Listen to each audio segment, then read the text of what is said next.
más que a mis otros hijos y sí, lo quiero más que a un hijo, la verdad, bien.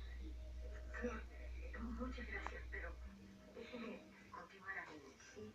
Sí, sí. Sí, bueno, nosotras vinimos para que usted regrese a su empresa.